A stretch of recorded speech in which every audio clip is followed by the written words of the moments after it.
Boy, I don't know if you can get an appreciation for how overgrown these shrubs are. Never mind the hydrangea that are falling over. It's the time of year where I have to prune. And I've started over here, you can see, hack the front, pruned the blueberry bush. You can see I still have more to go. I started on this puppy, and let's see. There's another bag back there, and there's some out on the curb. That's all I've done, and I have 4 bags of yard waste, and I'm sweating, and I have leaves in my hair. Hey, welcome back. It's Sarah from Roadworthy. I am trying to catch up a little bit today on my wrapping up the books that I've read over the last 2 weeks, and I have a lot of them. So I haven't decided if I'm going to split this into 2 videos. I'm going to just carry some things over. I don't know. Bear with me. Oh, I mentioned a couple weeks ago that we were going down to Crater Lake in Oregon to watch the eclipse on October 14th. And that was a total bust. It was too cloudy for us to see anything. Which, that's fall in the Pacific Northwest. I mean, the likelihood of us having a clear sky was small. So it was fine. But because, it's like a 7-hour drive down there from Seattle. So long drive back. I've been doing yard work. So just, a lot of audiobooks is where I'm going with this. So the first one that I finished was The Lost Wife by Susanna Moore. This is the story of Sarah, a woman who runs away from her abusive husband in, I think, Rhode Island, and runs to Minnesota territory, where a friend from her orphanage went. In there, she finds out that her friend actually was dead. And so then we sort of jump forward in time to where Sarah is married to Dr. Britton and has 2 children. And Sarah and her children are captured during the 1862 Dakota Uprising. The first half of the book was a little slow for me. The second half, where we get into the uprising, was much more interesting. So Sarah, as someone living as a settler in the territory, she had hired Indigenous women to work in her house. Her husband had learned medical, like herbs and things from them. And so when she was captured, she started wearing Indigenous dress.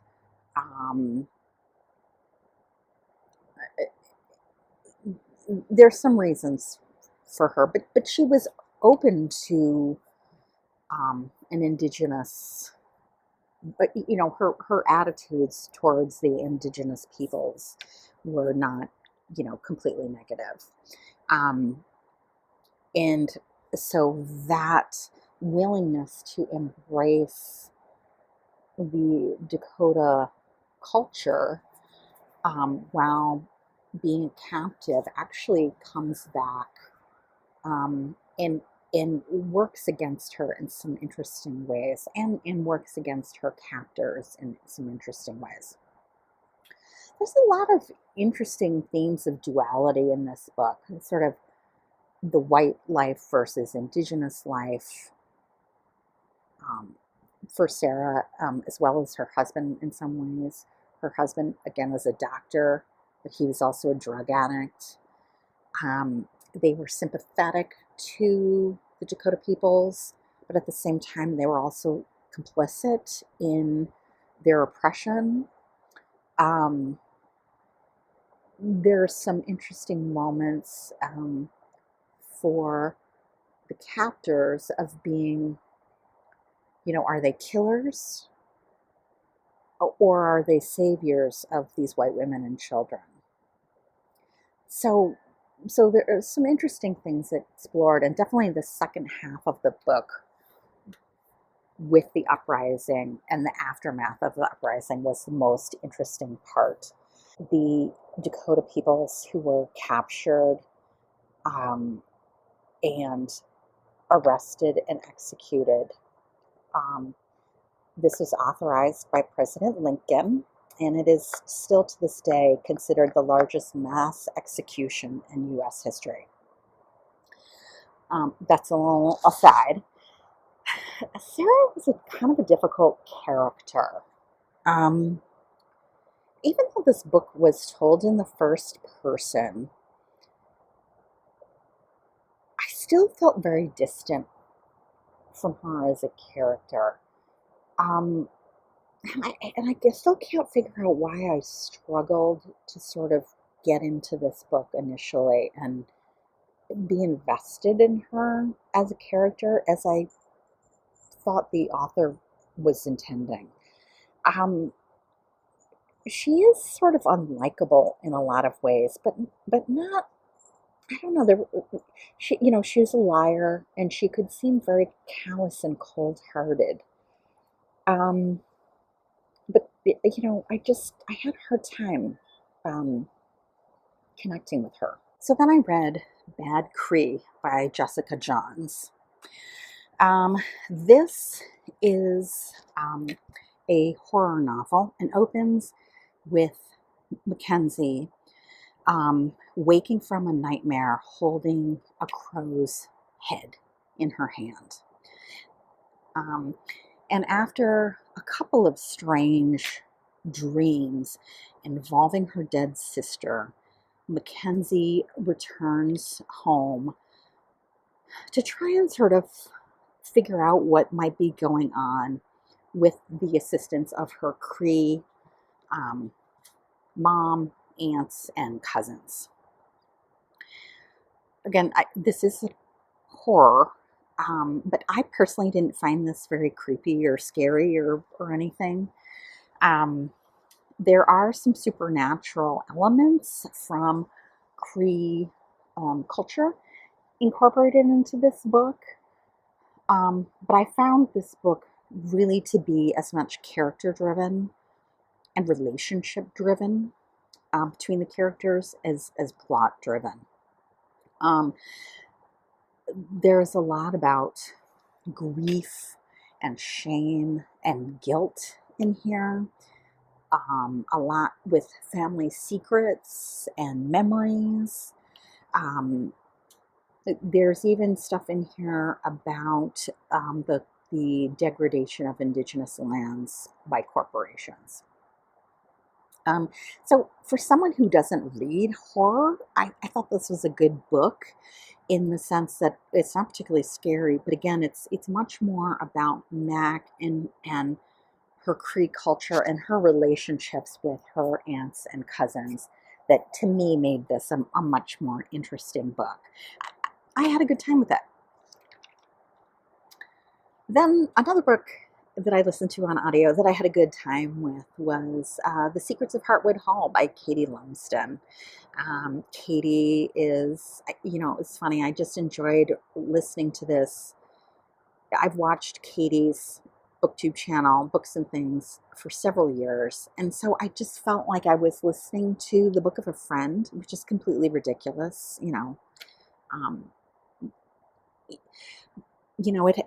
it's got gothic and mystery vibes, and it's just kind of fun. And so this was again sort of a Victober adjacent novel. I will say this book kept reminding me of The Tenant of Wildfell Hall, in some ways. So I won't say anything more, but again, it just was a treat to listen to the book of someone who I feel like I know. Then I I read The Words That Remain from Senio Gardel, I think is how that's pronounced, translated by Bruno Dantas Lobato from the Portuguese. This was actually recently longlisted for the National Book Award for translated fiction. Raimundo is a 71-year-old man who has recently learned to read. And he has been carrying around a letter from Cicero, his lover that he was separated from about 50 years ago in the past. And really, this book is tracking sort of his, not necessarily his relationship with Cicero, but sort of what happened when the relationship was discovered, and just sort of tracks his life as a gay man in a homophobic culture. He's fearful for his job. He's fearful for his safety. He suffers physical abuse. He is, late teens, early 20s, which is the same age that my kids are. And it was so hard to imagine rejecting my children, no matter what they did, right? And so it just, that kept striking me of how horrible that must be and how much painful that must be to be rejected by your parents. But he eventually goes to a city, and still it's sort of tracking his life as a closeted gay man. But then he ends up meeting a trans woman, and they become friends. She's a great character. But it's basically his journey to sort of self-acceptance and coming to terms with his sexuality in a place that really does not look kindly on it.